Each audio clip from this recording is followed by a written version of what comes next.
አንድ ትልቅ ባለስልጣን መንደራቸውን ለመጎብኘት የመጣ መስሏቸው ነበር።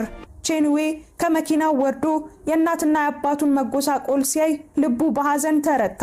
እየሮጠም ሄዶ እማዬ፣ አባዬ፣ እኔ ነኝ፣ ቼንዌ ነኝ፣ ልጃችሁ አላቸው። ድምፁ በሐዘን እየተቆራረጠ። እናትና አባት የሰሙትን ማመን አልቻሉም።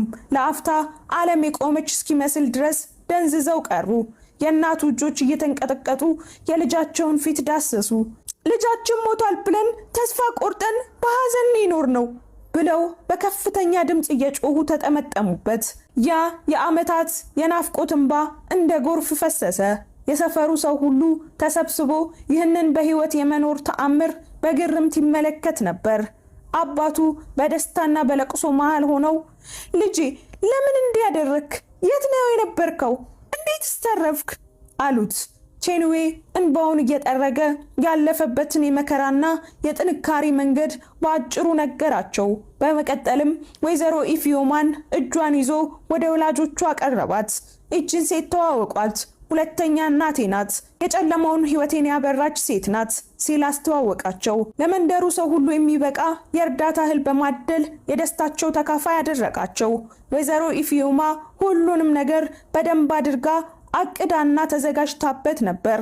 ያ የናይጄሪያ ታታሪ ወጣት ከ14 ዓመት ስደትና መከራ በኋላ ለቤተሰቡም ሆነ ለሰፈሩ እንደ አጥቢያ ኮከብ ብርሃን ሆኖ ተመለሰ። ምሽቱ በደሳሳዋ ጎጆ ፊት ለፊት ልዩ ድምቀት ነበረው። በጨረቃ ብርሃን ታጅበው ሁሉም ተሰብስበው ሲሳሳቁ የዓመታት ሐዘን ጭጋግ ተገፎ ደስታ ሰፍኗል። ቼንዌ ትቷት ሲሄድ ጨቅላ የነበረችው ታናሽ እህቱ አዱኬ አሁን አድጋ የደረሰች ወጣት ሆና በማግኘቱ ማመን አቃተው። አዱኬ የጠፋው ወንድሟን መመለሱን ስታውቅ ከጎኗ አልተለየችም ነበር። እጁን አጥብቃ ይዛ በኩራትና በፍቅር ትመለከተው ነበር።